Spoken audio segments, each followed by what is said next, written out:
काय कारण असू शकते मागची? जनरली बिर्याणी आणि कलिंगड हे आपण याचे 3 भागामध्ये डिवाईड करूयात. एक तर फूड रिलेटेड जे आहे त्याचं एक कारण असू शकतं. दुसरं पेशंट म्हणजे जो खातो आहे त्या रिलेटेड असू शकतं आणि नॉर्मल माणसामध्ये हे कसं होऊ शकतं याचं एक कारण मीमांसा करूयात. जेव्हा आपण बिर्याणी खातो त्याच्यामध्ये हाय फॅट कंटेंट आणि हाय ग्लायसेमिक कंटेंट असतात आणि त्याच्यावर जर आपण कलिंगड जर खाल्लं तर त्याच्यामध्ये शुगर आणि त्याचं पाण्याचं व्हॉल्यूम हे बरंच असल्यामुळे सडन पोटामध्ये एक गॅस तयार होतो आणि पोटामध्ये प्रेशर यायला लागतं. त्याला आम्ही ॲक्यूट डायलिटेशन ऑफ स्टमक म्हणतो. ते पोटावर प्रेशर जर आलं तर एखाद्या वेळेस उलटी होऊ शकते, छातीमध्ये उलटी जाऊ शकते आणि पोटावर प्रेशर आल्यामुळे हृदयाच्या गतीवर परिणाम होऊ शकतो आणि त्यावेळेस त्यांना अटॅक येण्यासारखं लक्षण होऊ शकतं.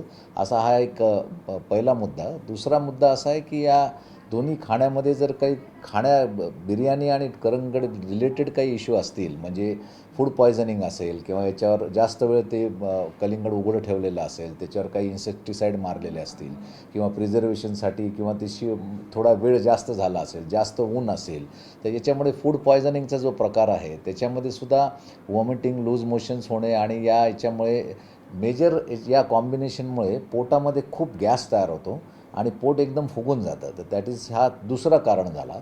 काही लोकांना या सबस्टन्सची ॲलर्जी पण असू शकते, तोही एक तिसरं कारण असू शकतं. आणि जे आजारी लोक आहेत, समजा जे वयस्कर लोक आहे, आजारी लोक आहेत, त्यांना ऑलरेडी डायबिटीस आहे, ऑलरेडी BP आहे आणि ऑलरेडी हार्टचा इश्यू आहे, अशा लोकांनी जर ही बिर्याणी आणि टरबूज जर एकत्र जर खाल्लं तर पोटामध्ये फुगून ते थोडंसं छातीवर प्रेशर यायला लागतं आणि त्याच्यामुळे त्यांना हृदयाचा झटका येणे किंवा तीव्र अटॅक येणे अशा प्रकारच्या गोष्टी होऊन याच्यामध्ये थोडंसं जीवाला धोका होऊ शकतो. आणि याला लवकरच जर आपण कॅप्चर केलं किंवा लवकर जर ट्रीटमेंट घेतलं तर याच्यातून बऱ्याच वेळेस पेशंट वाचू पण शकतो.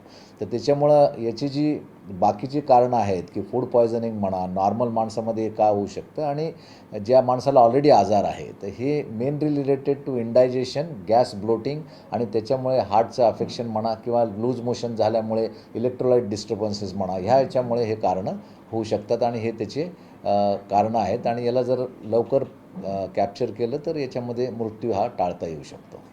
धन्यवाद. सर आपण बघतोय ग्रामीण भागात सुद्धा मोठ्या प्रमाणात असे प्रमाण वाढतात. बगरीतून विषबाधा होते, भगरीतून विषबाधा हो, होते, हो. दूषित पाण्यातून विषबाधा होते. सर सुरुवातीचे काय लक्षण, काय काळजी घेतली पाहिजे?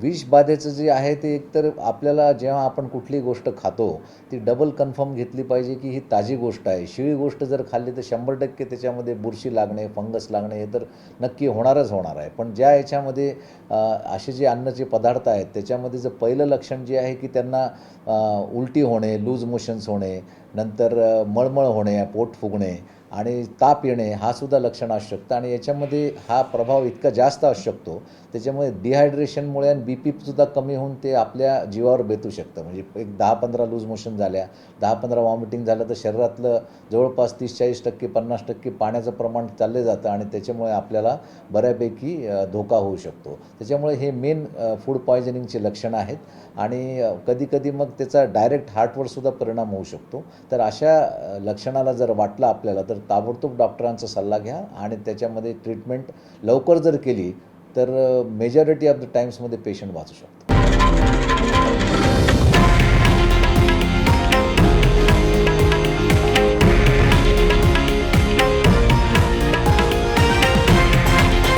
हे आहे देशातील नंबर 1 न्यूज नेटवर्क आणि आपण पाहत आहात TV9 मराठी, एकमेव.